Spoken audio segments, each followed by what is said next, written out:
Hubble, c'est notre télescope spatial le plus puissant. Il a été balancé en orbite en 1990 et est depuis notre meilleur œil dans l'espace. Il a l'avantage d'être hors de l'atmosphère. À 590 km de la Terre, du coup il n'y a rien pour gêner ses observations. Depuis qu'il est opérationnel, il nous a offert des photos sympas. Des trucs qu'on n'aurait même pas imaginé pouvoir voir un jour. Quelques exemples.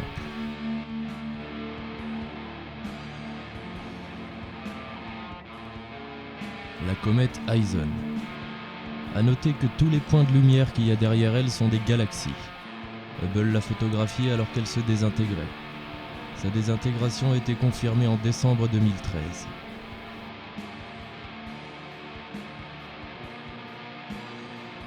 La nébuleuse de la Carène, à 7500 années-lumière de nous.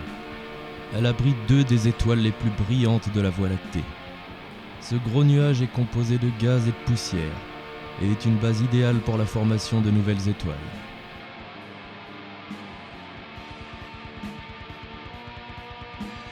Une autre image de la nébuleuse de la Carène. Dans celle-là, on peut voir les étoiles en formation, un peu masquées par la densité du nuage autour d'elles. C'est une région immense, très chaude et très complexe de notre galaxie.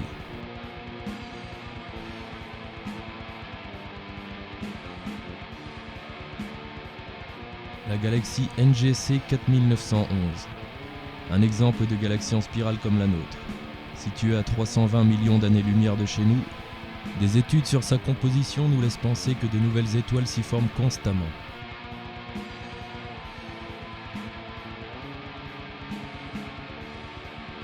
La nébuleuse de la tête de cheval. Découverte en 1888, c'est une nébuleuse sombre, mais les photos infrarouges nous permettent d'y voir assez clair. Elle est située dans la constellation d'Orion, à 1500 années-lumière. Elle est faite de gaz et de poussière. La nébuleuse planétaire du papillon NGC 6302. C'est ce qu'il reste de la mort d'une étoile extrêmement massive. Le gaz et les débris sont projetés à plus de 960 km/h et atteignent une température de plus de 2000 degrés.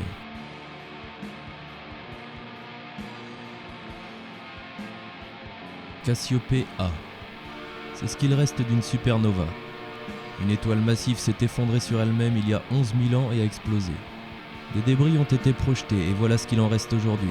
La rémanence de Cassiopée A est assez jeune, seulement 340 ans.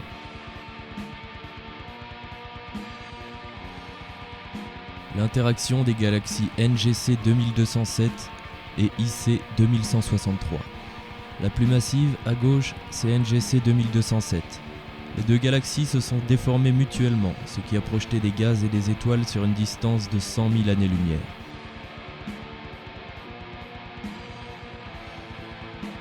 La montagne mystique. Encore un endroit de la nébuleuse de la Carène où de nouvelles étoiles se forment. Cette colonne fait 3 années-lumière de haut.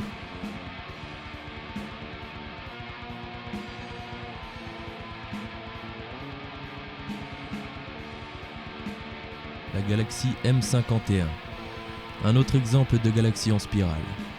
La petite galaxie jaune à droite, c'est NGC 5195. La proximité de son champ gravitationnel a étiré les bras de M51.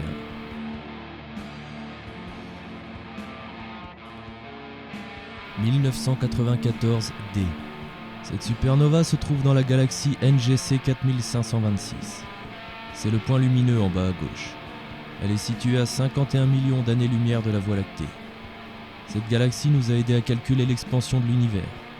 Toutes les 3,3 années-lumière, sa vitesse gagne 257 000 km/h.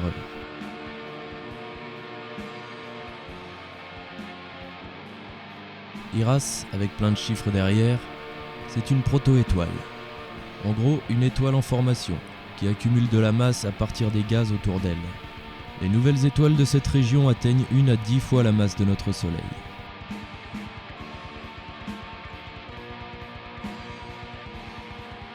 La souris est une collision entre deux galaxies. Dans quelques milliards d'années, notre Voie lactée entrera en collision avec Andromède, notre galaxie voisine. Les étoiles sont tellement éloignées les unes des autres que les chances pour qu'elles se touchent sont quasi nulles. Au lieu de ça, elles fusionneront et ça formera une galaxie plus grosse.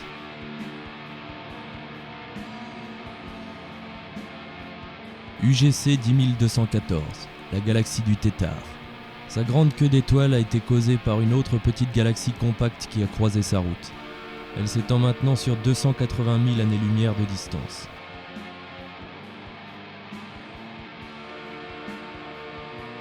Les champs profonds, évidemment.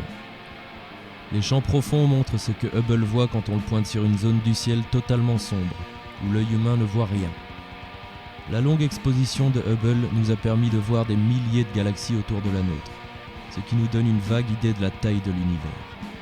Chaque petit point de lumière sur l'image est une galaxie contenant des centaines de milliards d'étoiles, ayant pour la plupart des planètes en orbite autour d'elle. Je peux pas passer en revue les nombreuses photos du télescope Hubble. Elles valent toutes le coup d'œil. Mais si tout se passe bien, en octobre 2018, on lancera un autre télescope dans l'espace, le télescope spatial James Webb. Il aura 4 fois la puissance de Hubble. On ne sait pas encore ce qu'on va voir à travers lui, mais ça risque d'être pas mal. Allez, à plus.